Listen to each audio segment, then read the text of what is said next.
Bonjour les amis, aujourd'hui nous sommes au Fort Napoléon, un vestige, un ouvrage d'art dans lequel, à la Seine, on a transformé ces espaces en espaces culturels gérés par la ville et le service culture.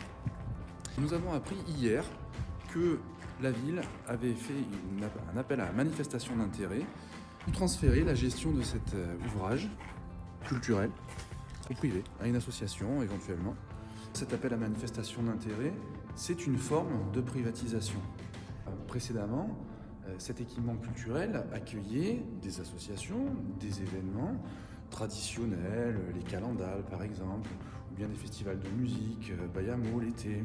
La nouvelle majorité a abandonné ce site et aujourd'hui, elle tente de le transférer au privé. Nous sommes très étonnés parce qu'à la Seine, il y a un service culture, il y a des moyens. Cette information est sortie dans le journal le même jour des vœux de la maire au personnel et à la population. Et aux vœux à la population, la maire a rendu un vibrant hommage au cœur battant de la Seine-sur-Mer, le service public. Il y a une véritable contradiction entre le fait de donner au privé un équipement culturel, un joyau, et finalement tenir un discours complètement inverse. Est-ce que la culture, c'est quelque chose qui doit être délégué au privé ?